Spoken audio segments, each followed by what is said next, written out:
W dzisiejszym odcinku robimy szybkie podsumowanie przejęcia Pebble przez Fitbita.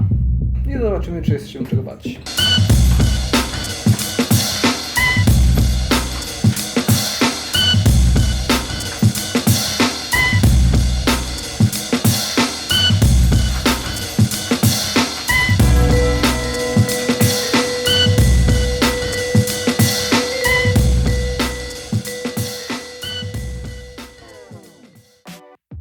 Dwa tygodnie temu oficjalnie potwierdzono, że Fitbit kupił Pebble'a za niecałe 40 baniek. Fitbit, czyli ten jeden z większych graczy na rynku opasek fitnessowych, a Pebble ten pierwszy smartwatch, tak naprawdę, pierwszy producent smartwatcha. Fitbit przejął patenty, wiedzę, technologię i zatrudnił wielu pracowników Pebble'a. Poza szefem, No ale odciął się od sprzętu.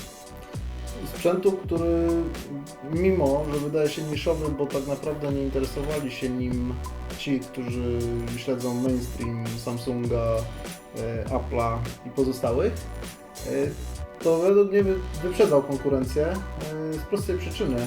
Tak naprawdę to był zegarek, który miał mądre funkcje, a nie mądra opaska czy mądry gadżet na ręce, który przez przypadek pokazuje godzinę.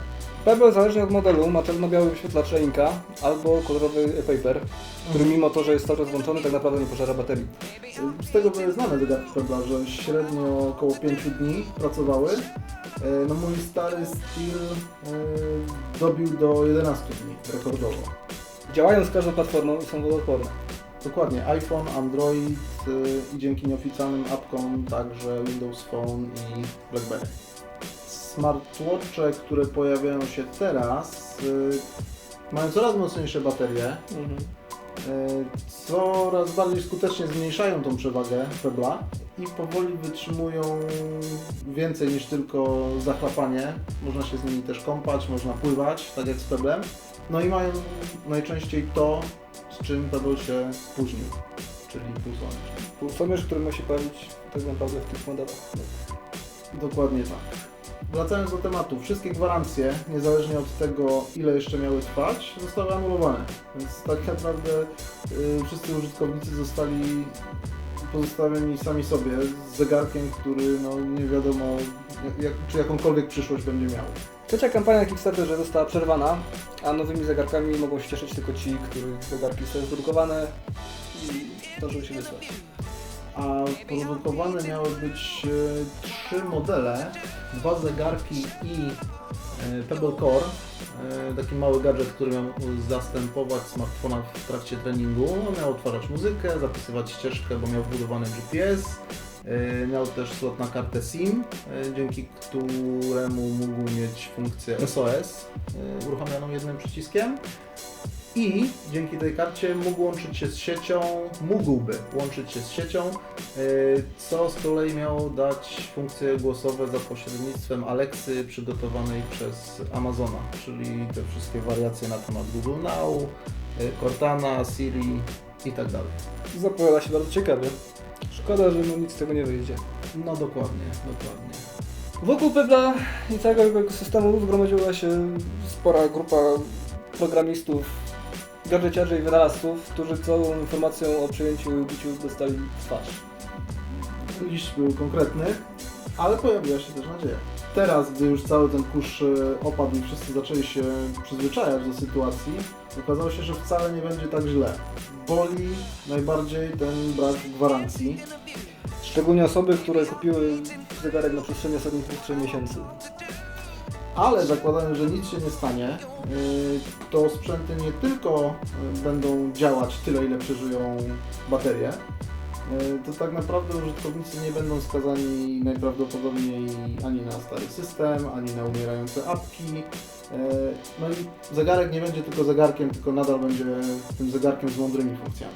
Według oficjalnych informacji serwery, od których uzależnione są poszczególne funkcje Pebble'a, mają być utrzymywane do końca przyszłego 2011 roku.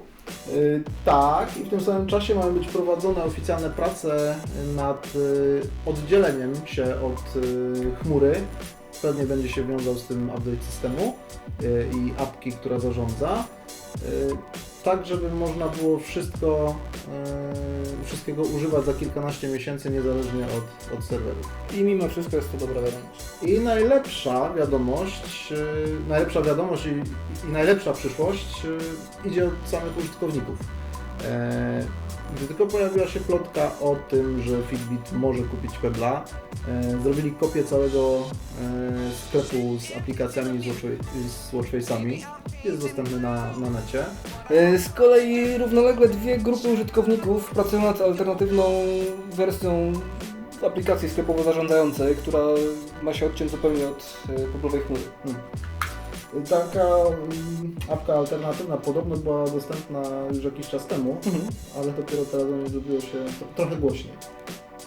Pytanie, co zadaje ten systemu. No, na to pytanie ciężko odpowiedzieć. Update'y były możliwe i pojawiały się już w trakcie, tylko nie wiadomo, czy te źródła, które są dostępne, pozwolą na to, żeby ten system jakoś sensownie rozwijać. Najlepszą rzeczą jest to, że nawet jeżeli będzie trzeba wrzucać jakiś dodatkowy system, to nie trzeba znać żadnych specjalnych zaklęć, bo robi się to bardzo łatwo. A czy nie trzeba rootować, odblokowywać tak jak tam przy tabletach i telefonach? Nic takiego, po prostu wrzucasz na telefon, klikasz 2 razy i apka zarządzająca pyta, czy zainstalować. To wszystko. Super. Poza tym dodatki takie jak folie, paski zmieniające wygląd były dostępne i raczej będą długo po ubiciu Pebble'a. Jak folie nie wiadomo, bo to wszystko zależy od innych producentów. Sam Pebble tego nie produkował, ale paski tak naprawdę no, kupujesz pasek jak do zwykłego zegarka. Wystarczy tylko dobrać szerokość.